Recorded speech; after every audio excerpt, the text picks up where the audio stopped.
नमस्कार विद्यार्थी मित्रांनो, welcome to the world of chemistry, welcome to RCC. तर आपण डायपोल मोमेंट हे बॉन्ड पॅरामीटर डिस्कस करतोय। प्रीवियस क्लासमध्ये काही महत्त्वाचे क्वेश्चन्स आपण डिस्कस केले होते, ठीक आहे। त्या क्वेश्चन्स मधून एक महत्त्वाचं कन्क्लूजन काढलं होतं की ऑर्थो त्याचा डायपोल मोमेंट मेटापेक्षा जास्त, मेटाचा पॅरापेक्षा जास्त। Resultant dipole moment is inversely proportional to theta. जेवढा थीटा स्मॉलर तेवढा रिझल्टंट मोठा, बरोबर आहे। हे झालेलं आपलं महत्त्वाचं डिस्कशन। परत एक क्वेश्चन घेतला होता बघा, रिंगला OH वगैरे होते, ठीक आहे ना। तर लक्षात ठेवा, स्ट्रक्चरचा विचार करावा लागतो। स्ट्रक्चरचा आपल्याला व्यवस्थित वेक्टर्स काढायचे आणि त्या वेक्टर्स मधला अँगल बघायचा आहे। तो अँगल 180 डिग्री जर असेल आणि त्या दोन्ही वेक्टरचे जर मॅग्निट्यूड सेम असतील, फक्त थीटा 180 असून चालत नाही। थीटा 180 तर असावंच लागेल, μ1 आणि μ2 इक्वल असावे लागतात, तर आणि तरच μr 0 बनतो। म्हणजे रिझल्टंट डायपोल मोमेंट त्या पर्टिक्युलर मॉलिक्यूलचा 0 बनतो। फक्त थीटा 180 इनफ नाही, अलॉंग विथ 180 डिग्री अँगल त्या दोन्ही वेक्टरचे मॅग्निट्यूड सेम असावे लागतात, ठीक आहे। आजच्या लेक्चरमध्ये देखील आपण ते क्वेश्चन्स कंटिन्यू करतोय। आज आणखी वेगळे क्वेश्चन्स पाहायला मिळतील। आज डायपोल मोमेंट ही प्रॉपर्टी किंवा बॉन्ड पॅरामीटर हा पॉइंट पूर्णपणे आपला फिनिश होऊन जाईल। चला तर सुरुवात करतोय। सिरियल नंबर कंटिन्यू मध्ये घेतलेत बघा। Arrange ammonia, water, H2O2 and methane in the increasing order of dipole moment. या चौघांची इन्क्रीजिंग ऑर्डर लावायची आहे डायपोल मोमेंटची, ठीक आहे। आता बघा, अशा क्वेश्चनला डील करत असताना अप्रोच कसा ठेवायचा, अगोदर पाहायचं 0 डायपोल मोमेंट असणार याच्यापैकी कुणी आहे का, ठीक आहे। तर बघा, मिथेन, मिथेनचं स्ट्रक्चर टेट्राहायड्रल आहे। तुम्हाला शेप पासून सुरुवात करायची आहे, ठीक आहे ना।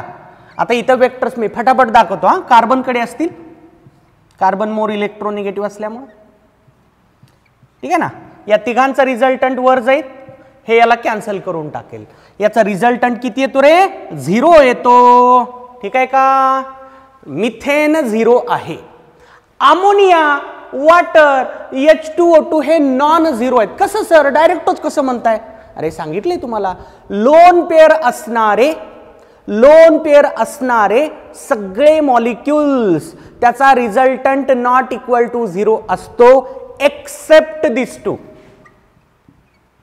यांच्यामध्ये लोन पेअर आहेत, याचा स्क्वेअर प्लेनार शेप असतो, याचा लिनियर शेप असतो। लोन पेअर असताना देखील या दोघांमध्ये μr 0 आहे। हे दोनच अपवाद आहेत, पण बाकी लोन पेअर असणारा कुठलाही मॉलिक्यूल घ्या, कुठलाही घ्या, लोन पेअर असणारा त्याचा रिझल्टंट कसा असतो? Not equal to 0। वाटलं तर हे लिहून ठेवा कुठतर, lone pair containing molecule, lone pair containing molecule. आता मी फक्त लोन पेअर म्हणलं म्हणजे तुम्हाला समजून जायचंय सेंट्रल ॲटम वरची लोन पेअर, ठीक आहे ना। सेंट्रल ॲटम वर जर लोन पेअर असेल त्याचा रिझल्टंट नॉन 0 असतो। फक्त 2 अपवाद आहेत। झेनॉन कडे इथं 2 लोन पेअर निघतात, इथं 3 लोन पेअर निघतात, पण हे स्क्वेअर प्लेनार शेप आहे, कॅन्सल होऊन जातात वेक्टर। याचा शेप लिनियर आहे, याच्यामध्ये देखील वेक्टर कॅन्सल होतात, हे लक्षात ठेवा। लोन पेअर आलेल्या कुठल्याही मॉलिक्यूलचा डायपोल मोमेंट हा नॉन 0 असतो, म्हणजे तो मॉलिक्यूल पोलार असतो। नॉट इक्वल टू 0 म्हणजे काय रे? Polar, except this two. इथं लोन पेअर असताना देखील रिझल्टंट 0 आहे, ठीक आहे। तर त्या बेसिसवर मला माहिती झालंय आतापर्यंत, अरे किती दिवसापासून आपण पाहतोय अमोनियामध्ये नायट्रोजनवर लोन पेअर असते, वॉटरमध्ये ऑक्सिजनवर 2 लोन पेअर असते, H2O2 मध्ये देखील ऑक्सिजनवर लोन पेअर असते, म्हणजे हे तिघं नॉन 0 असते। हे क्लिअर झालं। आता सर त्यांच्यात कसं कम्पेअर करायचं? सिंपल आहे, त्यांच्यात पण comparison. We have to take the help, हे नोट करून ठेवा कुठतरी, we have to take the help of theta. आपण थीटाची हेल्प घेऊ। बघा, अमोनिया, वॉटर आणि H2O2, अमोनिया, वॉटर आणि H2O2 या तिघांचा mu R not equal to 0 आहे का? लोन पेअर असल्यामुळे. आता यांच्यातले अँगल बघा. याचा थिटा असतो किती असतो? VSCPR थेरीमध्ये सांगितलं 107 डिग्री 18 मिनिट्स. वॉटरचा थिटा किती रे? 104.5 डिग्री. आता हे नवीन आहे, फॅक्ट आहे, लक्षात ठेवा. हे लक्षात ठेवायचे तुम्हाला. H2O2 मधला जो थिटा असतो तो असतो 97 डिग्री. हे लक्षात ठेवायचं तुम्हाला. किती असतो? 97 degree.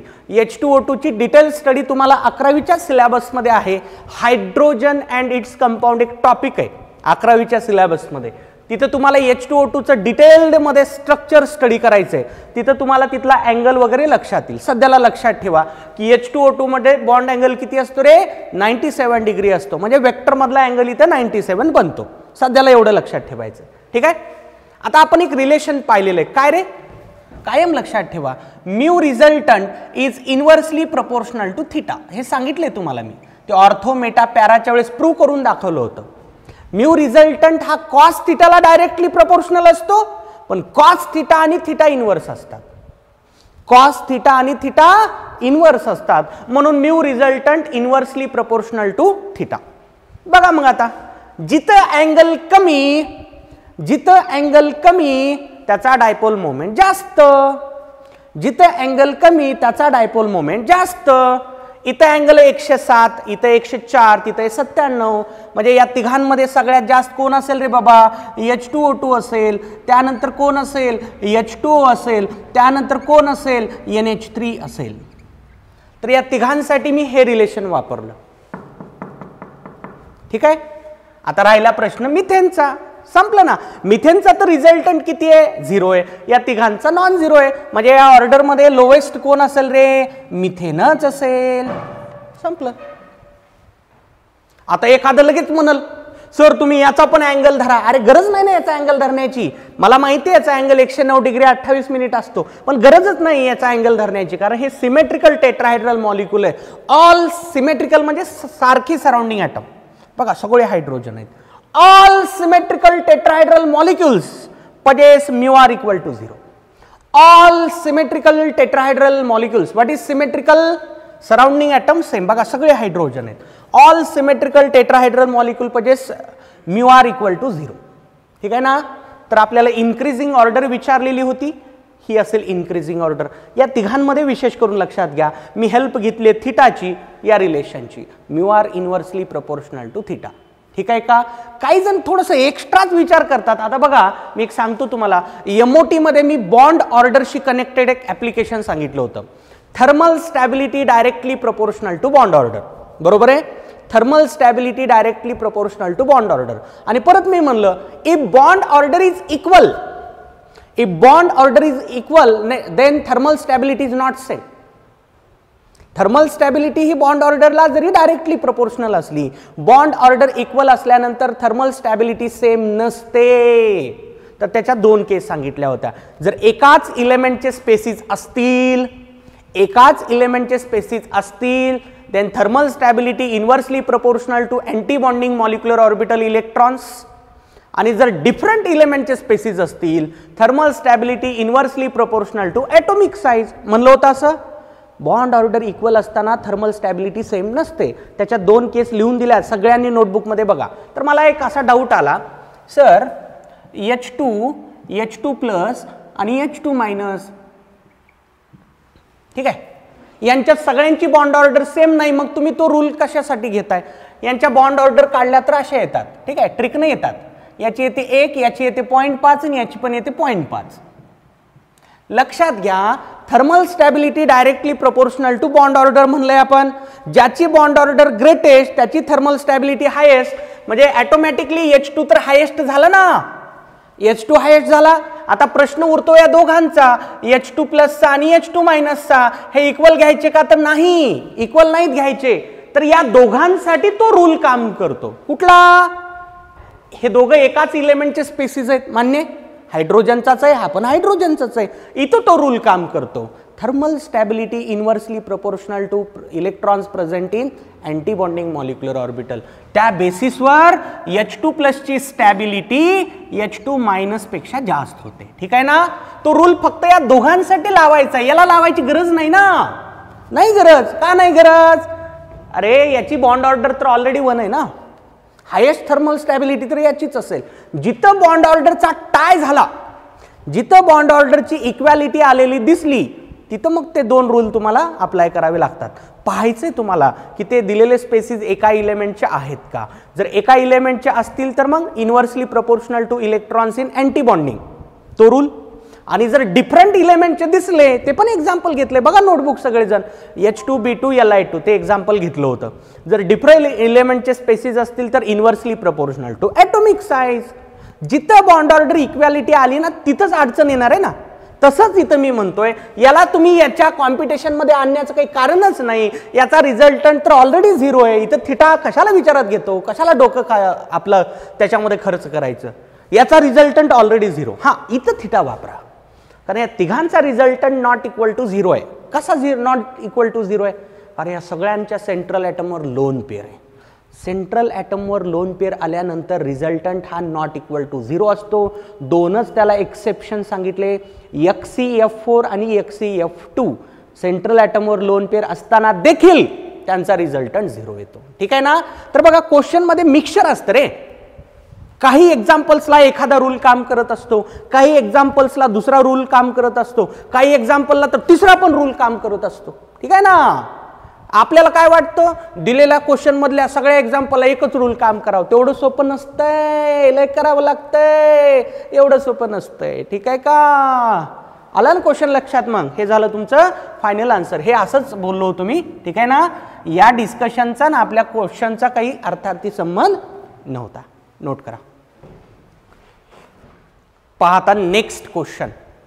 Arrange BF3 NF3 CH4 H2O NH3 and HF in the increasing order of dipole moment. चढत्या क्रमानामध्ये आपल्याला यांची ऑर्डर लावायची आहे डायपोल मोमेंटची. ठीक आहे. परत एकदा सेम थिंकिंग आपल्याला करायची. ठीक आहे ना. अगोदर हे चेक करा की यांच्यापैकी कोणाचा डायपोल मोमेंट 0 येतो. ठीक आहे ना. बघा BF3 चा 0 येतो आणि मिथेनचा पण 0 येतो. मिथेन तर मी आत्ताच दाखवले मागच्या क्वेश्चन मध्ये. मी आता इथं BF3 दाखवणार आहे तुम्हाला. BF3 ट्रायगोनल प्लेनार असतो. ट्रायगोनल प्लेनार आहे. वेक्टर्स टुवर्ड्स फ्लोरीन लाईक दिस. ठीक आहे ना. बघा आता या दोन्हीचा रिझल्टंट असा इकडं, हे आणि हे एकमेकांना कॅन्सल करतं. म्हणून याचा रिझल्टंट किती? फायनल 0. फायनल रिझल्टंट किती येणार आहे? 0. मिथेनचं पण 0. BF3 0, methane 0. आता राहिलेले कुठले कुठले आहेत बघा. NF3 आहे, NH3 आहे, वॉटर आहे आणि HF आहे. ठीक आहे का. आता एवढ्यांचा रिझल्टंट नॉट इक्वल टू 0. मान्य. बघा क्वेश्चन वाचल्यानंतर असं स्टेप वाईज वर्किंगला सुरुवात करायची, गडबड करायची नाही. ठीक आहे. तर मी अगोदर हे थिंक केलं की बाबा यांच्यापैकी 0 कोण असणार आहे. तर 0 2 निघतायत. कुठले? BF3 आणि मिथेन. नंतर मी विचार केला की यांच्यापैकी नॉन 0 कोण असतील, म्हणजे नॉन 0 रिझल्टंट असणारे कोण असतील. तर हे चौघं NF3 NH3 वॉटर आणि HF. थोडंसं आठवा, काल एक क्वेश्चन घेतला होता त्याच्यात मी प्रूव्ह करून दाखवलं होतं की NF3 पेक्षा NH3 चा डायपोल मोमेंट हा मोठा असतो. किंवा असा एक क्वेश्चन आहे 6वा किंवा 5वा क्वेश्चन पहा तुम्ही. काय क्वेश्चन आहे? NH3 is polar, NH3 is polar but NF3 is almost neutral. NH3 polar असतो पण NF3 ऑलमोस्ट न्यूट्रल असतो. तर त्याचं कारण मी सांगितलं होतं. In NH3 bond dipole and atomic dipole points in same direction. तिथं काही कॅन्सलेशन होत नाही. But in NF3 bond dipole and atomic dipole points in opposite direction. NF3 मध्ये कॅन्सलेशन होतं. तर हे झालेलं डिस्कशन आहे. आता मी त्याचा डायरेक्ट वापर करणार आहे. NF3 पेक्षा NH3 चा डायपोल मोमेंट मोठा, हे मी प्रूव्ह केलेलं आहे. ठीक आहे ना. क्वेश्चन 5वा किंवा 6वा असेल ते रेफर करा. आता आपण प्रिव्हियस क्वेश्चन मध्येच पाहिलं अमोनियापेक्षा वॉटरचा डायपोल मोमेंट मोठा. पाहिलं का नाही? कुठल्या बेसिसवर सांगा? याचा थिटा असतो 107 डिग्री 18 मिनिट्स. 107 डिग्री 18 मिनिट्स आणि याचा थीटा असतो 104.5 degree. Mu resultant is inversely proportional to theta. Mu resultant is inversely proportional to theta. आता मी जर या दोन्हीला कंबाईन करण्याचा प्रयत्न केला, या दोन्हीला जर कंबाईन केलं तर मला असं मिळेल का रे, NF3 पेक्षा NH3 मोठा आणि NH3 पेक्षा वॉटर मोठा. ठीक आहे ना. आता हे नॉट इक्वल टू 0 वालेत, हे दोघं तर 0 वालेत, म्हणजे हे शेवटी असतील इकडं. मला इन्क्रीजिंग ऑर्डर लावायची आहे, त्या अर्थी BF3 आणि मिथेन इक्वल, ते दोघं 0 असल्यामुळं, आणि या दोघांपेक्षा हे सगळे मोठे. आता राहिला HF. सर HF ला कुठं टाकू, सर HF चा थीटा किती घेऊ मी, हे लाईन मध्ये दिसतंय मला, थीटा 180 घेऊ का. नाही रे, मूर्खपणा करायचं नाही. बॉन्ड अँगल कन्सेप्ट कुठं असतो. Bond angle is the angle between two adjacent covalent bonds. दोन ऍडजसेंट कोव्हॅलंट बॉन्ड मधला अँगल म्हणजे बॉन्ड अँगल. HF मध्ये बॉन्ड अँगल कन्सेप्ट कामच करत नाही रे बाबा. नाही. HF मध्ये बॉन्ड अँगल कन्सेप्ट काम करत नाही. किंवा HF मध्ये जर मी वेक्टर दाखवण्याचा प्रयत्न केला, थिंक करा, HF मध्ये एकच वेक्टर असणार आहे. असं फ्लोरीन इज मोर इलेक्ट्रोनिगेटिव्ह, एकच वेक्टर असेल ना. इथं काही रिझल्टंट काढता येईल का तुला. रिझल्टंट हा 2 वेक्टरचा असतो ना रे. इथं काही रिझल्टंट वगैरे आपल्याला थिंक करताच येणार नाही. हे थोडंसं युनिक एक्झाम्पल आहे. आता एक नवीन गोष्ट सांगणार आहे, ऐका. Dipole moment is directly proportional to electronegativity difference. Dipole moment is directly proportional to electronegativity difference. का सर? अरे simple thing है. What is dipole moment? It is measure of polarity of the molecule. आणि polarity कशावर depend राहते, electronegativity डिफरन्सवर. जेवढा electronegativity difference मोठा तेवढी बॉन्डची पोलॅरिटी जास्त. जेवढी बॉन्डची पोलॅरिटी जास्त ऑटोमॅटिकली डायपोल मोमेंट जास्त. ठीक आहे ना. Dipole moment is directly proportional to electronegativity difference. बघा या सगळ्यांमध्ये कॉमन गोष्ट आहे, सराउंडिंग ॲटम हायड्रोजन आहे, बरोबर आहे ना. इथं पण हायड्रोजन आपल्याला दिसतोय. हायड्रोजन आणि फ्लोरीनचा इलेक्ट्रोनिगेटिव्हिटी डिफरन्स या दिलेल्या याच्यामध्ये हायेस्ट येतो, कारण आपल्याला माहिती आहे fluorine is the most electronegative element in the whole periodic table. Fluorine हा मोस्ट इलेक्ट्रोनिगेटिव्ह इलेमेंट आहे.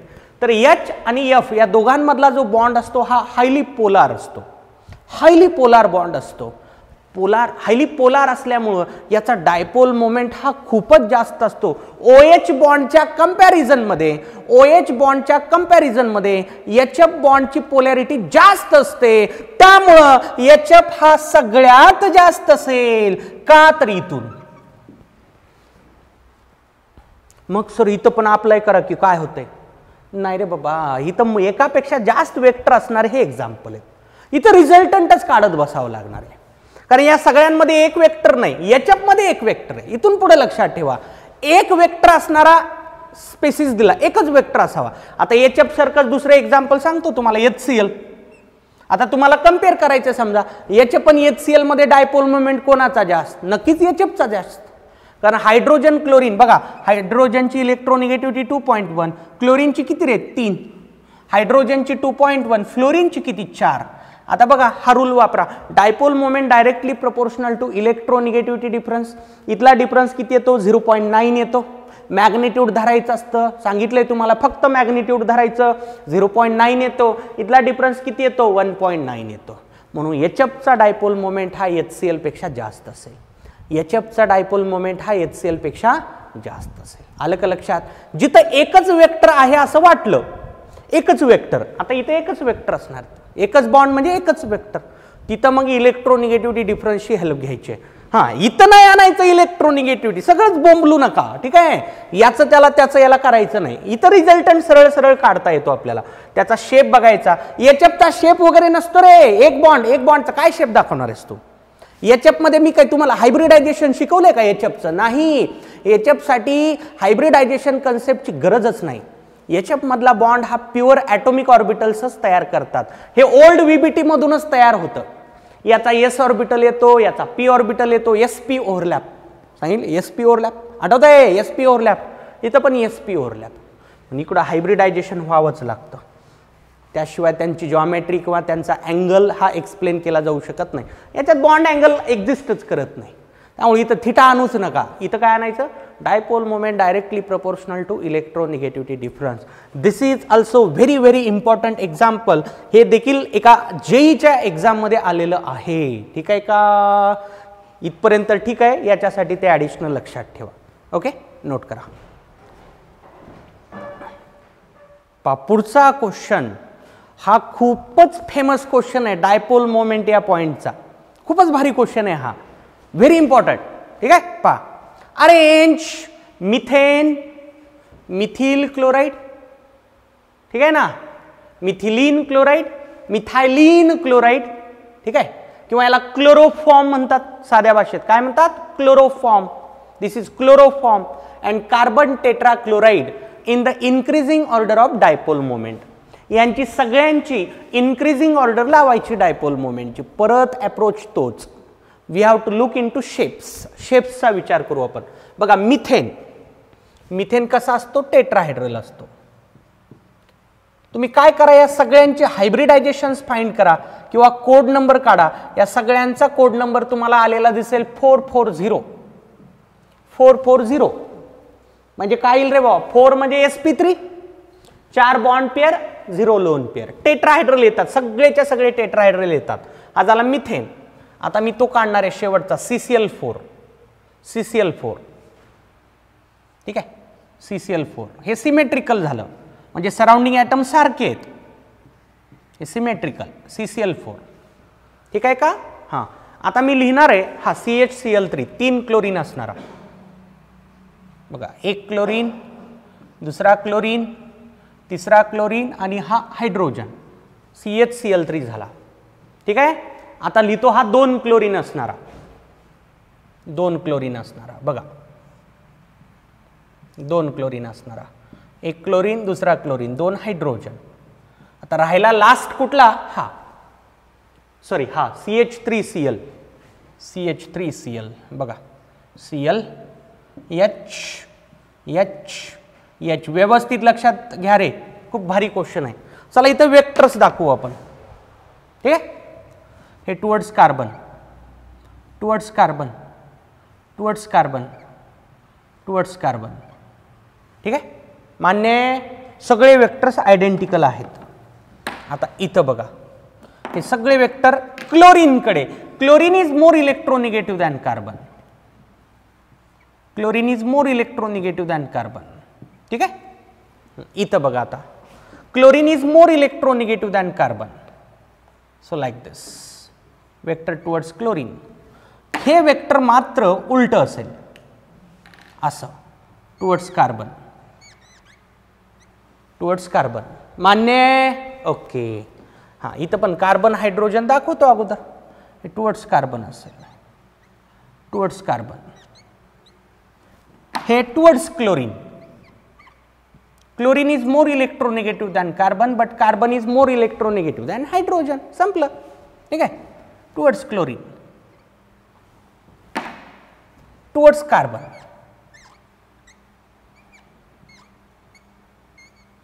ठीक आहे, आता पहा. बरं, हे लक्षात आलं सगळ्यांच्या. काय केलं मी, फक्त वेक्टर्स दाखवले. मोर इलेक्ट्रोनिगेटिव्ह ॲटम कडे हेड दाखवलं आणि लेस इलेक्ट्रोनिगेटिव्ह कडे टेल दाखवलं, काही विशेष केलं नाही. आता पहा, या तिन्हीचा रिझल्टंट असा वर जातो. हे अपोजिट डायरेक्शन मध्ये आले आणि इक्वल मॅग्निट्यूडचे वेक्टर आहेत. थिटा 180 आहे, इथं रिझल्टंट 0 झाला, इथं रिझल्टंट 0 झाला. आता बघा, 1 2 3 या तिन्हीचा रिझल्टंट असा इकडे खाली. आता हे वेक्टर आणि हे वेक्टर अपोजिट डिरेक्शन मध्ये आले ना, थिटा 180 डिग्री आणि परत मॅग्निट्यूड सेम, कारण बॉन्ड तर आयडेंटिकल आहेत ना, सगळे बॉन्ड कार्बन क्लोरीन आहेत, बघू शकता तुम्ही. इथं देखील रिझल्टंट किती झाला रे, 0 झाला. आता इथं बघा, या दोन्हीचा रिझल्टंट असा इकडं खाली आणि या दोन्हीचा रिझल्टंट वर असेल, पण 100% कॅन्सलेशन होणार नाही. का सर, इथं म्हणायला होतं आणि इथं होत नाही. अरे, इथं वेक्टर बदललं ना, इथं सगळे वेक्टर आयडेंटिकल आहेत. इथं सगळे वेक्टर आयडेंटिकल आहेत, बरोबर आहे ना. म्हणजे इथं या दोन्हीचं μ1 μ2 इक्वल ना, μ1 μ2 इक्वल. इथं पण μ1 μ2 इक्वल θ180. या दोन्हीमध्ये रिझल्टंट 0 झाला. इथं μ1 नॉट इक्वल टू μ2 आहे, म्हणजे थिटा किती हे मॅटर करतच नाही. μ1 नॉट इक्वल टू μ2 झाल्यानंतर थिटा किती जरी आला रिझल्टंट 0 होणार नाही. ठीक आहे. इथं पण बघा दोन प्रकारचे वेक्टर्स आले, म्हणूनच मी दोन कलर दाखवलेत, ब्ल्यू आणि रेड. ठीक आहे का. तसं म्हणलं तर मग तुम्ही इकडं का बरं ब्ल्यू आणला असं वाटेल का तुम्हाला. चल रे बाबा ब्ल्यू कट करतो मी. ठीक आहे. हे ब्लॅकनं दाखवलं या तिघांचा रिझल्टंट. ठीक आहे ना. हां आता या तिघांचा रिझल्टंट 1 2 3चा हा ब्लॅकनं बघा. आलं का लक्षात. हां माझं म्हणणं आहे की इथं रिझल्टंट 0 असणार नाही. का बघा या दोन्हीचा रिझल्टंट समजा मी असा खाली घेतला, या दोन्हीचा रिझल्टंट वर घेतला, मला सांगा हे μ1 आणि हे μ2 झालं, मॅग्निट्यूड त्यांचं सेम आहे का रे बाबा. नाही सेम. का सेम नाही. आणि हे वेक्टर वेगळं आहे ना, कार्बन हायड्रोजन बॉन्डचं वेक्टर आहे, हे कार्बन क्लोरीनचं बॉन्डचं आहे. ठीक आहे ना. तर इथं नॉट इक्वल टू 0 असेल. सिमिलरली इथं पण नॉट इक्वल टू 0 असेल आणि इथं पण नॉट इक्वल टू 0 असेल. ठीक आहे का. का कारण इथं कुठंच μ1 इक्वल टू μ2 नाही. ठीक आहे ना. या दोन्हीचा रिझल्टंट या दोन्हीच्या रिझल्टंटला कॅन्सल करू शकत नाही, because μ1 is not equal to μ2. Similarly या केसमध्ये आणि या केसमध्ये देखील. ठीक आहे. सिन्स लिहितो मी आता समजण्यासाठी तुम्हाला. Since μ1 not equal to μ2, μr not equal to 0, या तिघांमध्ये रिझल्टंट नॉट इक्वल टू 0 असणार आहे. या तिघांमध्ये. हा ठीक आहे. पण या दोघांमध्ये झाला. हा कोण आहे. मिथेन आहे. हा कोण आहे. CCl4 आहे. CCl4 आहे. हा कोण आहे. फॉर्म्युला इथून तयार करा रे. CHCl3 आहे. हा CHCl3. हा कोण आहे. CH2Cl2 आहे. हा कोण आहे. CH3Cl आहे. मग सर आता या तिघांमध्ये मी कसं कम्पेअर करू. साधी गोष्ट आहे. आता बघा इथं दोन वेक्टर ऍड होणार आहेत आणि या दोन वेक्टरच्या ऍडिशनला या दोन वेक्टरचं कॅन्सलेशन होईल. मान्य. पार्शियल कॅन्सलेशन होईल, 100% नाही. ठीक आहे ना. इथं 1 2 3 वेक्टर ऍड होणार आहेत. बघा ना डिरेक्शन बघा, डिरेक्शन बघा वेक्टरचं. हे 3 वेक्टर ऍड होतील, हा वेक्टर त्याला कॅन्सल करण्याचा प्रयत्न करणार आहे. परत एकदा पार्शियल कॅन्सलेशन असेल. इथं 1 2 3 आणि हे चौथं हे चारही ऍड होणार आहेत. इथं चारही वेक्टरचं ऍडिशन आहे. इथे चारही वेक्टरचं ऍडिशन आहे. इथं 3 वेक्टरचं ऍडिशन आहे, एक त्याला सबस्ट्रॅक्ट करेल. इथं 2 वेक्टरचं ऍडिशन आहे, 2 वेक्टर त्याला कॅन्सल करतील. पण मी परत सांगतोय इथं रिझल्टंट 0 येऊ शकत नाही. पण एवढं तर कळलं आपल्याला. इथं 2 वेक्टर कॅन्सल, साध्या भाषेत समजण्यासाठी लिहितो. हा 2 वेक्टर कॅन्सल, 2 वेक्टर कॅन्सलेशन. ठीक आहे ना. कारण हे अपोज करतायत, 2 वेक्टरच्या ऍडिशनला 2 वेक्टर अपोज करतायत. ठीक आहे ना. इथं एकच वेक्टरचा अपोज आहे. ठीक आहे ना. 1 वेक्टर अपोज, 1 वेक्टर अपोज, एक वेक्टर इथं अपोज करेल. इथं एकाही वेक्टरचा अपोज नाही. No oppose, no oppose, no oppose. मग थिंक करा आता रिझल्टंट सगळ्यात मोठा वेक्टरचा कुठे येईल रे बाबा. नक्कीच इथं येईल, नक्कीच इथं येईल. ठीक आहे ना. त्यानंतर याचा असेल, कारण इथं एकाच वेक्टरचा अपोज आहे या वेक्टरचा जे खाली चाललं, आणि इथं 2 वेक्टरचा अपोज आहे. ठीक आहे. म्हणजे मला सांगायचंय काय, काय सांगायचंय मला. CHCl3 हा कोण आहे रे बाबा. हा CHCl3 आहे. हा कोण आहे रे बाबा. CH2Cl2 आहे. CH2Cl2 आहे. हा कोण आहे रे बाबा. CH3Cl आहे. ठीक आहे ना. हे पण लगेच लिहितो मी, त्याबरोबर स्ट्रक्चरच्या खाली लिहितो म्हणजे तुम्हाला समजायला पण सोपं जाईल. CCl4 आहे आणि हा कोण आहे. मिथेन आहे. ठीक आहे ना. या दोघांचं तर 0 आहे म्हणजे हे दोघं एकमेकांना इक्वल झाले. पण या दोघांपेक्षा हे तिघं नक्कीच मोठे, पण या तिघांचा नॉट इक्वल टू 0 आहे. आता याच्यापेक्षा हे मोठं असेल, कारण इथं 2 वेक्टरचा अपोज आहे, इथं एकाच वेक्टरचा अपोज आहे, म्हणून हे मोठं. इथं काय अपोजच नाही, हे सगळ्यात मोठं असेल. हे झालं तुमचं आन्सर, फायनल आन्सर. CH3Cl चा डायपोल मोमेंट हायेस्ट येतो. CH3Cl चा हायेस्ट येतो. तुम्ही काय करा, एक साधी गोष्ट सांगतो लक्षात ठेवा. हे असं मिथेनचे सबस्टिट्यूएंट आहेत, हे मिथेन पासूनच तयार झालेत ना सगळे. मिथेन पॅरेंट आहे या सगळ्यांचा, मिथेन या सगळ्यांचा पॅरेंट आहे. Dipole moment inversely proportional to chlorine atom. लक्षात ठेवण्यासाठी फक्त या एक्झाम्पलला कुठेही नाव नाही लावायचा हा रूल. काय म्हणालो मी, हे लक्षात कसं ठेवणार तुम्ही, dipole moment inversely proportional to number of chlorine atoms. मी परत सांगतोय, हे मी जे बोललो ना inversely proportional to chlorine atom, फक्त या एक्झाम्पलला लक्षात ठेवण्यासाठी टेक्निक सांगितली. कारण हे एक्झाम्पल खूप फेमस एक्झाम्पल आहे, बऱ्याच एक्झाममध्ये हे रिपीट झालेलं आहे. ठीक आहे ना. बघा ना, जिथं क्लोरीन कमी तिथला डायपोल मोमेंट जास्त. तिथं 1 क्लोरीन आहे सगळ्यात जास्त, इथं 2 आहे, इथं 3 आहे, इथं 4 आहे सगळ्यात कमी. या एक्झाम्पल पुरता एक रूल सांगायलो मी, काय, dipole moment inversely proportional to number of chlorine atom. बाकी कुठंच अप्लाय करायचा नाही, फक्त या एक्झाम्पलला लक्षात ठेवण्यासाठी हा रूल सांगितला. रूल म्हणायचं नाही, खरं तर रूल नाही आहे तसं काय, आपण तयार केलं ते समजण्यासाठी, लक्षात ठेवण्यासाठी. Dipole moment inversely proportional to chlorine atom, number of chlorine atom. ठीक आहे, हे मी खाली लिहिलंय समजण्यासाठी, हेच का बरं जास्त नोट करा. चला शेवटचं एक्झाम्पल, बिग एक्सेप्शनल एक्झाम्पल, भूत example. Dipole moment order of methyl fluoride, methyl chloride, methyl bromide आणि मिथिल आयोडाइड. बघा, एक्सपेक्टेड ऑर्डर, अपेक्षित ऑर्डर काय, expected order is like this. Methyl फ्लोराईडचा डायपोल मोमेंट सगळ्यात जास्त असावा असं आपल्याला वाटतं आणि वाटलं देखील पाहिजे. त्यानंतर मिथिल क्लोराईड, त्यानंतर मिथिल ब्रोमाइड, त्यानंतर मिथिल आयोडाइड. सर कोणत्या बेसिसवर ठरवताय हे अपेक्षित ऑर्डर कुठल्या बेसिसवर ठरवताय? हे म्यू डायरेक्टली प्रोपोर्शनल टू, मी मगाशी सांगितलं होतं बघा, dipole moment directly proportional to electronegativity difference. हे शॉर्टमध्ये लिहिला, इलेक्ट्रॉन निगेटिव्हिटी, डेल्टा म्हणजे difference. Dipole moment directly proportional to electronegativity difference, त्या बेसिसवर हे आन्सर असलं पाहिजे. कारण कार्बन बघा, मिथिल तर सगळीकडे कॉमन आहे ना, म्हणजे कार्बन आणि 3 हायड्रोजनचे बॉन्ड तर सगळीकडे कॉमन आहेत. वेगळं काय, इथं कार्बन फ्लोरीन बॉन्ड आहे, इथं कार्बन फ्लोरीन बॉन्ड आहे, इथं कार्बन क्लोरीन बॉन्ड आहे, इथं कार्बन ब्रोमीन बॉन्ड आहे. वेगळं फक्त लिहितोय मी, इथं कार्बन आयोडीन बॉन्ड आहे. जर मी हा रूल वापरला, या बॉन्डमध्ये इलेक्ट्रोनिगेटिव्हिटी डिफरन्स सगळ्यात जास्त असेल, त्यानंतर हे, त्यानंतर हे आणि त्यानंतर हे एक्सपेक्टेड ऑर्डर झालं. एक्सपेक्टेड, ठीक आहे ना, एक्सपेक्टेड हे असं इलेक्ट्रोनिगेटिव्हिटी डिफरन्सच्या बेसिसवर. पण भूत म्हणलंय म्हणजे काहीतरी वेगळं असणार आहे, नक्कीच वेगळं आहे. ऍक्च्युअल ऑर्डर वेगळी आहे.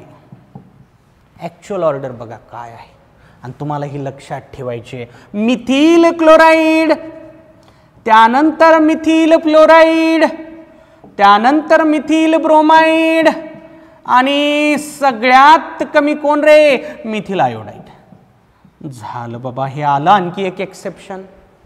फ्लोरीन आणि क्लोरीनशी कनेक्टेड किती एक्सेप्शन पाहिले तुम्ही आतापर्यंत, सांगतो तुम्हाला मी. पहिलं तुम्ही पाहिलं इलेक्ट्रॉन गेन एन्थाल्पीचं, मान्य आहे. क्लोरीनची इलेक्ट्रॉन गेन एन्थाल्पी फ्लोरीनपेक्षा एक्सेप्शनली जास्त आहे, फ्लोरीनची खूपच लहान साईज असल्यामुळे, मान्य आहे. परत आपण एक बॉन्ड एनर्जीमध्ये एक्सेप्शन पाहिलं, CL bond energy is greater than FF, मान्य आहे ना. म्हणजे तिथं फ्लोरीन 3ऱ्या प्लेसला गेलं होतं, फ्लोरीन बॉन्ड एनर्जी 3ऱ्या प्लेसला गेली होती, बरोबर आहे ना. ते दुसरं एक्सेप्शन फ्लोरीनशी कनेक्टेड, हे तिसरं एक आलं आतापर्यंतच्या 11वीच्या सिलेबसमध्ये, ठीक आहे ना. कार्बन क्लोरीन बॉन्ड जास्त डायपोल मोमेंट, त्यानंतर असं का सर, तुम्ही एकदा हे म्हणायला ते एकदा हे म्हणायला, असं का करताय? असतात तरी असे काही युनिक एक्झाम्पल असतात आणि एक्झामिनर बरोबर अशाच एक्झाम्पलला शोधून काढत असतो. म्हणून आपलं काम असतं की असले एक्झाम्पल व्यवस्थित लक्षात ठेवायचे, ठीक आहे का. आता मी सांगणार याला रिझन, ठीक आहे ना. बघा, मला सांगा डायपोल मोमेंट काय हो. Dipole moment is product of Q and R, बरोबर आहे ना. Q जेवढा मोठा, R जेवढा मोठा, तेवढं डायपोल मोमेंट जास्त, बरोबर आहे ना. आता Q कशावरती डिपेंड असतो, Q परत इलेक्ट्रोनिगेटिव्हिटी डिफरन्सवरती डिपेंड असतो. Q हा इलेक्ट्रोनिगेटिव्हिटी डिफरन्सवर डिपेंड असतो. लिहितो मी इथं, Q is directly proportional to electronegativity difference. जेवढा इलेक्ट्रोनिगेटिव्हिटी डिफरन्स मोठा, तेवढे ते पार्शियल चार्जेस पण मोठे असतात, इझिली ते फॉर्म होत असतात. HF मधला पार्शियल चार्ज मोठा असतो HCl पेक्षा HF मोठा, HBr पेक्षा HCl मोठं, आणि HI पेक्षा HBr मोठा. जेवढा इलेक्ट्रोनिगेटिव्हिटी डिफरन्स मोठा तेवढा चार्ज मोठा. आणि R कशावरती डिपेंड असतं रे? R म्हणजे डिस्टन्स आहे, साईजवर. जेवढी साईज मोठी तेवढा R मोठा, हे लक्षात ठेवा. ठीक आहे का? आता बघा, आपण जर साईजचा विचार केला, साईज सगळ्यात मोठी आयोडीनची आहे, म्हणजे R factor most dominating in iodine. ठीक आहे, लिहितो मी इथं. R factor, R most dominating in, R most dominating in CH3I. मान्य आहे? कारण R म्हणजे डिस्टन्स आहे ना. अरे बघा ना, कार्बन आणि आयोडीन ॲटम मधलं डिस्टन्स सगळ्यात जास्त असेल ना, कारण आयोडीन ॲटमची साईज मोठी आहे. डिस्टन्स म्हणजे ते न्यूक्लियस मधलं डिस्टन्स असतं. जेवढी साईज मोठी तेवढं दोन न्यूक्लियस मधलं डिस्टन्स मोठं. तर R most dominating in CH3I. Q सांगा कोणामध्ये मोस्ट डॉमिनेटिंग? Q म्हणजे इलेक्ट्रोनिगेटिव्हिटी डिफरन्स आहे. सांगा याच्यात इलेक्ट्रोनिगेटिव्हिटी डिफरन्स सगळ्यात मोठा कुठं? मिथिल फ्लोराईडमध्ये. मिथिल फ्लोराईडमध्ये. ठीक आहे ना. मोस्ट डॉमिनेटिंग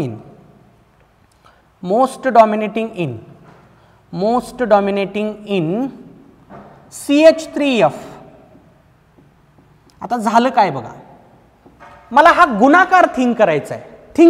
ठीक आहे ना. मी जर फक्त R चा विचार केला तर ते मिथिल आयोडीन मध्ये सगळ्यात जास्त आहे. मी जर फक्त Q चा विचार केला तर ते मिथिल फ्लोराईड मध्ये सगळ्यात जास्त आहे. म्हणजे मी जर फक्त R चा विचार केला, सगळ्यात जास्त डायपोल मोमेंट याचा असलं पाहिजे, मिथिल आयोडाईडचं. आणि मी जर फक्त Q चा विचार केला तर मिथिल फ्लोराईडचं. करा ना मग सर तसं. नाही, मिथिल आयोडाईड मध्ये R हा डॉमिनेटिंग आहे, नक्कीच आहे, पण Q खूप छोटा आहे. मला शेवटी गुणाकार करायचा आहे ना Q आणि R चा. मिथिल आयोडाईड साठी R मोठा आहे पण Q लहान आहे. मिथिल आयोडाईड मध्ये R मोठा आहे पण Q लहान आहे. मिथिल फ्लोराईड मध्ये Q मोठा आहे पण R लहान आहे. मिथिल फ्लोराईड मध्ये Q मोठा आहे पण R लहान आहे. म्हणजे व्हायला काय बघा, मिथिल फ्लोराईडला Q सपोर्ट करायला, R अपोज करायला. मिथिल फ्लोराईडला Q सपोर्ट करायला, R अपोज करायला. मिथिल आयोडाईडला R सपोर्ट करायला, Q अपोज करायला. मिथिल क्लोराईडचं काय सर मग? मिथिल क्लोराईडला Q पण सपोर्ट करतो, R पण सपोर्ट करतो. म्हणजे Q तेवढा पण लहान नाहीये आणि R तेवढा पण लहान नाहीये. ॲप्रोप्रिएट आहे. कारण मला शेवटी गुणाकार थिंक करायचा आहे. ठीक आहे ना. गुणाकार Q आणि R चा गुणाकार हा मिथिल क्लोराईड मध्ये मोठा येतो. कारण नक्कीच मिथिल क्लोराईडची Q ची व्हॅल्यू ही मिथिल क्लोराईड पेक्षा लहान असेल. हा, नक्कीच लहान असेल, कारण इलेक्ट्रोनिगेटिव्हिटी डिफरन्स कार्बन क्लोरीन बॉन्डचा कमी आहे. ठीक आहे ना. मिथिल क्लोराईडचा Q मिथिल फ्लोराईड पेक्षा लहान.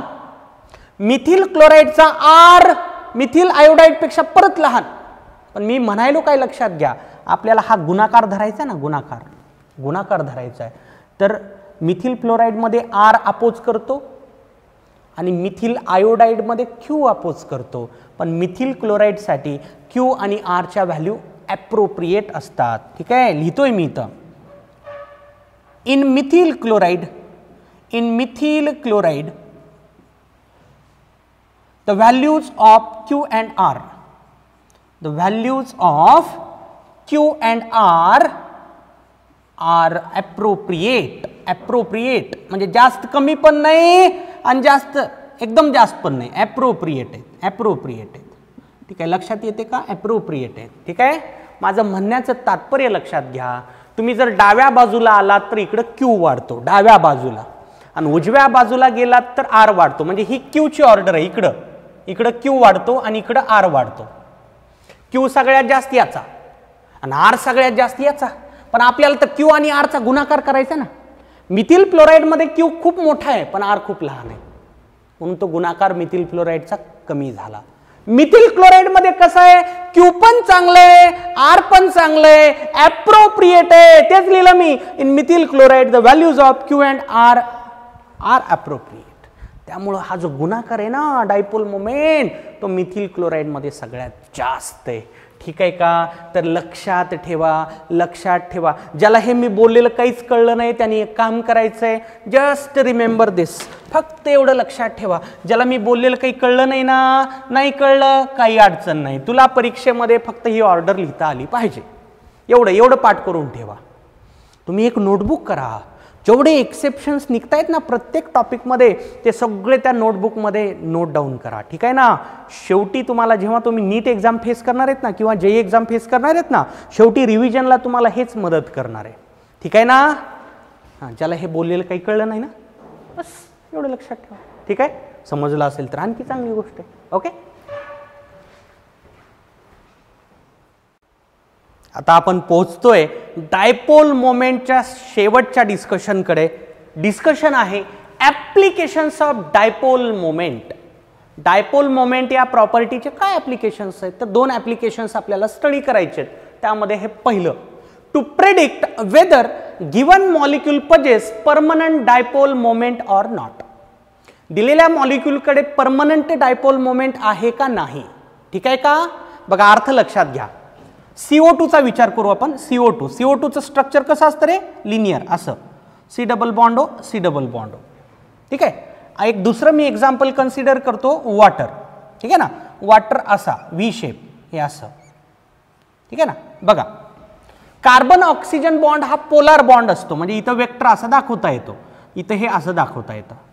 इथं ऑक्सिजन हायड्रोजन बॉन्ड परत असं वेक्टर, हे ऑक्सिजन मोर इलेक्ट्रोनिगेटिव्ह असल्यामुळे. ठीक आहे का? आता बघा, इथं डायपोल तयार झाले म्हणजे कार्बन ऑक्सिजन बॉन्ड हा पोलार बॉन्ड आहे. पण मला सांगा, हा डायपोल परमनंट टिकतो का रे? नाही. याला हे कॅन्सल करून टाकतं, म्हणजे याचा म्यू किती झाला? 0 झाला. म्यू किती झाला? याचा 0 झाला, कारण 180 डिग्रीला येतं हे. थिटा 180, μ1 इक्वल टू μ2, रिझल्टंट किती बाबा? 0. आता इथं बघा, हे 2 वेक्टर्स आहेत. मला सांगा, हे 2 वेक्टर कॅन्सल होतात का? ते लोन पेअरचं वगैरे मी दाखवलं नाही. ठीक आहे, काही बिघडणार नाही. दाखवलं तरी ते मला जे बोलायचं तेच रिझल्ट मिळणार आहे. ठीक आहे, हे 2 वेक्टर कॅन्सल होत नाहीत, कारण इथं अँगल 180 नाही, μ नॉट इक्वल टू 0. बघा, बॉन्ड इथं पण पोलार आहे, बॉन्ड इथं पण पोलार आहे. मी बॉन्ड म्हणालो, बॉन्ड ओव्हरऑल मॉलिक्यूल नाही म्हणलो मी. बॉन्ड बघा, हा बॉन्ड पोलार आहे, हा पण बॉन्ड पोलार आहे, पण याची पोलॅरिटी ही टेम्पररी आहे, टिकत नाहीये, परमनंट नाहीये.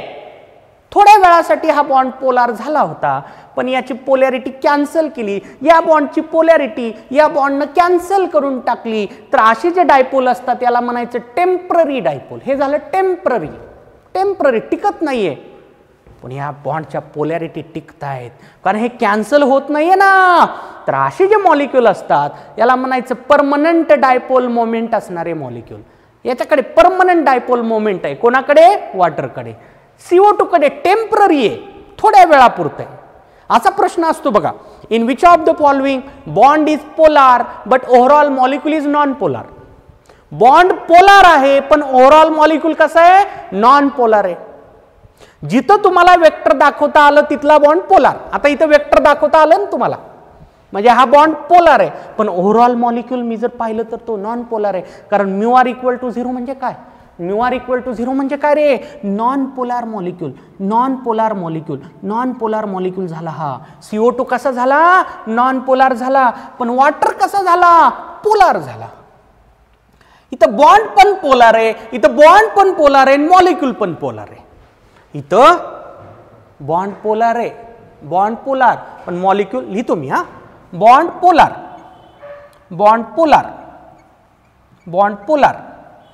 But molecule non polar.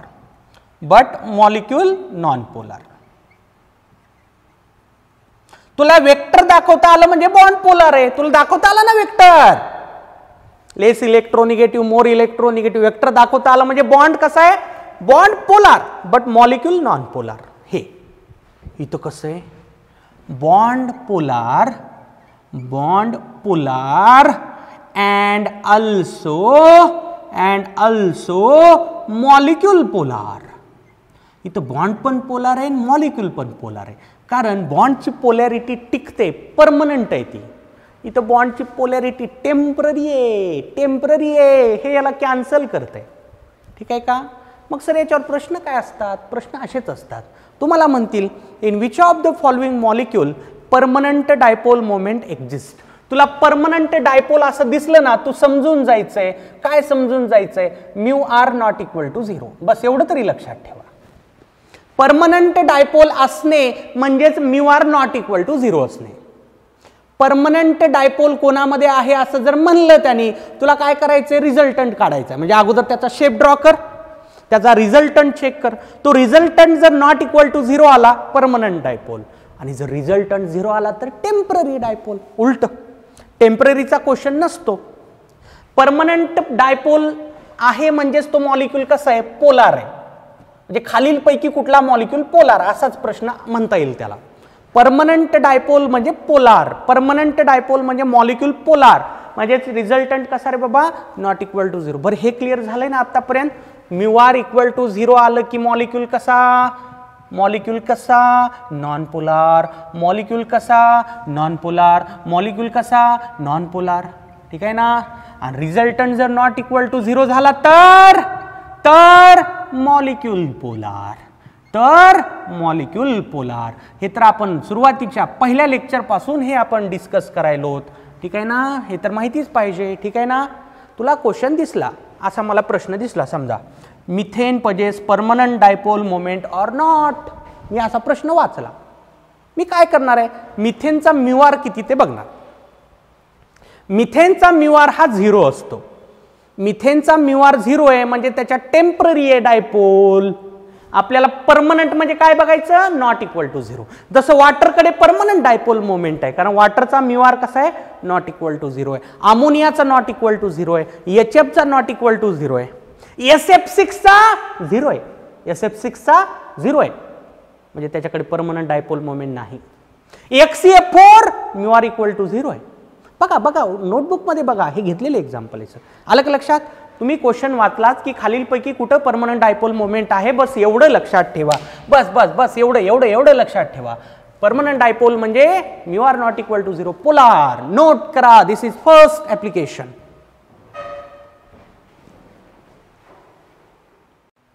Second application of dipole moment to calculate percentage ionic character or polar character of covalent bond. असंच एक डिस्कशन ऑलरेडी आपण पाहिलंय. पर्सेंटेज आयोनिक कॅरेक्टर किंवा पोलार कॅरेक्टर कोव्हॅलंट बॉन्ड मध्ये असणार. फॉर एक्झाम्पल HCl बॉन्ड हा covalent bond आहे, हा बॉन्ड कोव्हॅलंट आहे, पण इलेक्ट्रोनिगेटिव्हिटी डिफरन्समुळे असे चार्जेस येतात. थोडंसं याच्यात आयोनिक कॅरेक्टर इंट्रोड्यूस झालं चार्ज आल्यामुळं, थोडंसं, कंप्लीट नाही, पार्शियल चार्जेस म्हणून तर दाखवतो ना आपण. मला हे कॅल्क्युलेट करता येऊ शकतं की हा बॉन्ड किती पर्सेंट नेमका आयोनिक आहे किंवा किती पर्सेंट हा पोलार आहे.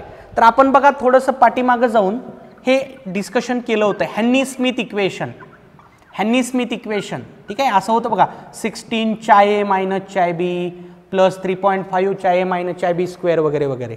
परत पॉलिंग इक्वेशन पाहिलं होतं ना, पॉलिंगचं इक्वेशन. इथून देखील आपल्याला पर्सेंटेज आयोनिक कॅरेक्टर काढता येतं. पण हे दोन्ही इक्वेशन्स वापरत असताना आपण हेल्प घेतली होती इलेक्ट्रोनिगेटिव्हिटी डिफरन्सची.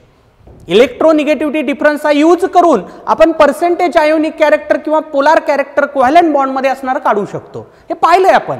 पण आज आपल्याला पाहायचंय डायपोल मोमेंटचा वापर करून, डायपोल मोमेंटचा वापर करून नेमकं ते कसं कॅल्क्युलेशन करायचं.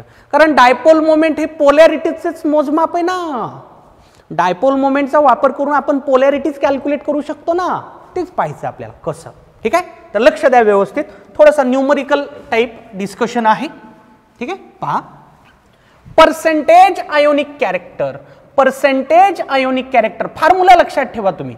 Percentage ionic character, percentage ionic character equals to काय? Mu observed, mu observe, mu म्हणजे dipole moment, observed dipole moment, और म्यू एक्सपेरिमेंटल किंवा एक्सपेरिमेंटल डायपोल मोमेंट. हे क्वेश्चन मध्ये दिलेलं असतं, हे दिलेलं असतं क्वेश्चन मध्ये. Divided by mu theoretical. Mu theoretical म्हणजे हे आपण काढणार अपेक्षित, अपेक्षित हे अपेक्षित थोडक्यात. Theoretical dipole moment into 100, into 100. तर तुम्हाला हा रेशो काढायचा आहे आणि त्याला 100 गुणायचं आहे. सर कसं पण? हे दिलेलं असतं क्वेश्चनमध्ये, हे आपल्याला काढावं लागतं. आता हे कसं काढायचं? With the help of formula. बघा यालाच असं लिहिता येईल, म्यू ऑब्झर्व्ड और mu experimental divided by theoretical value म्हणजे फॉर्म्युल्यावरून काढलेली, फॉर्म्युला बेस्ड व्हॅल्यू. हां सांगा म्यूचा फॉर्म्युला काय रे बाबा? Q इंटू आर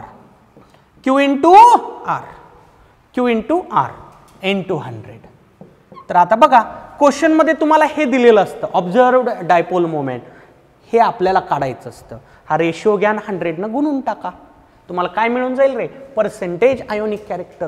आता फक्त महत्वाची गोष्ट कन्वर्जन फॅक्टर लक्षात ठेवायचं तुम्हाला. 1d बाय म्हणजे किती रे बाबा? 1d बाय म्हणजे किती किती किती किती लिहू का इथं? 1d बाय किती असतं? 3.33 इंटू 10⁻⁻30 कुलम इंटू मीटर. आठवा थोडंसं डायपोल मोमेंटचं पहिलं लेक्चर त्याच्यात सांगितला होता कन्वर्जन फॅक्टर. याचा आपल्याला वापर करावा लागतो. असं नाही समजणार, एक क्वेश्चनच सॉल्व्ह करू, एक क्वेश्चन सॉल्व्ह करू, लगेच क्लिअर होऊन जाईल. नोट करा तोपर्यंत. चला एक क्वेश्चन पहा. Calculate percentage ionic character in HCl if the observed dipole moment is 1.03 d by, capital D म्हणजे d by, and bond length in HCl is 1.275 angstrom. ठीक आहे. काय काय दिले आपल्याला बघा. ऑब्झर्व्ड डायपोल मोमेंट क्वेश्चन मध्ये दिलेलं आहे 1.03 d by. पहिलं काम करायचं, या d by ला कन्वर्ट करून टाकायचं कुलम इंटू मीटर मध्ये. तर कन्वर्जन फॅक्टर माहिती आहे, 1 d by म्हणजे 3.33 इंटू 10⁻⁻30 कुलम इंटू मीटर. तर मी त्यानं मल्टिप्लाय केलं, एवढं कुलम इंटू मीटर होतं. किती? 3.4 इंटू 10⁻⁻30 कुलम इंटू मीटर. आता दुसरी एक गोष्ट दिली त्याने, बॉन्ड लेंथ. लक्षात घ्या, what is ray bond length? What is bond length? दोन न्यूक्लियस मध्ये असणारा अंतर, बरोबर आहे ना? सेंटर ऑफ न्यूक्लियस मधलं अंतर तेच तर असतं ना दोन चार्जेस मधलं डिस्टन्स. दोन चार्ज मधलं डिस्टन्स म्हणजेच बॉन्ड लेंथ. दोन न्यूक्लियस मधलं डिस्टन्स, दोन चार्जेस मधलं डिस्टन्स. आर दिलं, किती दिलं? 1.275 एंगस्ट्रॉम. पण लक्षात घ्या इथं मीटर आलं ना, इथं मीटर आलं, हे सेंटीमीटर म्हणते का कुणी नाही, म्हणून तर डॉट लिहिला. कुलम इंटू मीटर आहे, कुलम इंटू मीटर. आता तिथं मीटर आलं म्हणून एंगस्ट्रॉमचं कन्वर्जन मीटर मध्ये करावं लागेल, तेच केलं. 1.275 इंटू 10⁻10 मीटर, मीटर केलं. ठीक आहे ना? SI सिस्टीम मी प्रिफर केली. आता काढूत म्यू थेरॉटिकल. म्यू थेरॉटिकलचं फॉर्म्युला काय?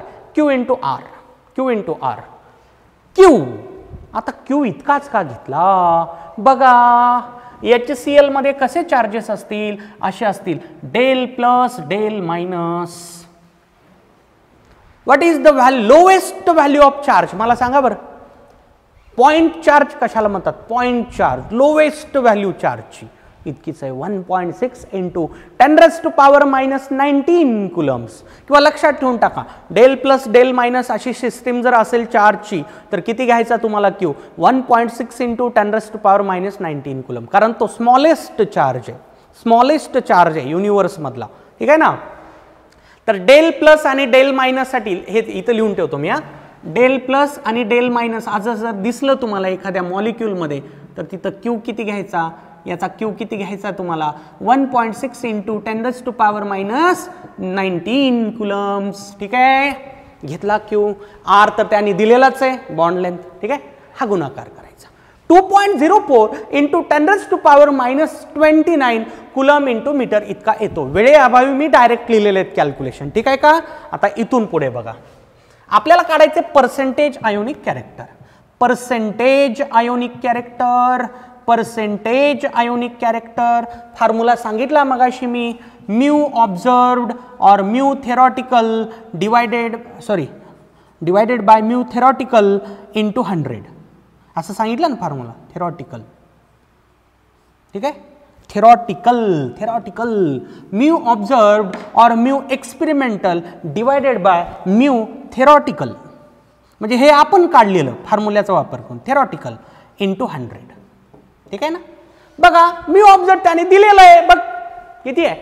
3.4 into 10⁻⁻30 coulomb into metre. Unit पण लिहूत आपण. बघा, ज्या युनिटमध्ये तुमचं म्यू ऑब्झर्वड आहे ना त्याच युनिटमध्ये म्यू थेरॉटिकल आणायचं. दोन्ही, एकतर दोन्ही डी बाय घ्या, दोन्ही कुलम मीटर घ्या किंवा दोन्ही ESU सेंटीमीटर घ्या. It is up to us. पण कुलम इंटू मीटर केलेलं कधी चांगलं असतं, कॅल्क्युलेशन सोपे होतात. ठीक आहे ना. डिवायडेड बाय थेरॉटिकल काढले आपण, किती आहे 2.04 इंटू 10⁻⁻29 इंटू हे पण कुलम इंटू मीटर आहे इंटू 100. आता बघा, हे 10 चे पॉवर मिनिमाइज करता येतील ना करता. हां बघा, हे मी कॅन्सल करतो. इथं कॅन्सल केलं तर -1 राहतं, 10⁻⁻1 म्हणजे हे येतं बघा 0.34 ॲप्रॉक्स करू आपण. हां 0.34 ॲप्रॉक्स कळते ना, MCQ मध्ये असंच करायचं असतं. 0.34 डिवायडेड बाय 2.04 ला 2 घेऊन टाका बिंदास्तपणे, कारण मी ॲप्रॉक्स म्हणायलो, इंटू 100. आता बघा, हे 34 इंटू 100, हे 0.34 इंटू 100 34 डिवायडेड बाय 2 म्हणजे हे येतं 17%. किती येतं 17% ॲप्रॉक्स. करेक्ट. ठीक आहे ना. तर असे न्यूमरिकल्स पण विचारले जातात डायपोल मोमेंटवर. तर फॉर्म्युला लक्षात ठेवा, ऑब्झर्व्ड किंवा एक्सपेरिमेंटल डिवायडेड बाय थेरॉटिकल. हे तुम्हाला काढायचं असतं थेरॉटिकल. Q इंटू R फॉर्म्युल्याचा वापर करून हे परीक्षेमध्ये दिलेलं असतं. ठीक आहे का.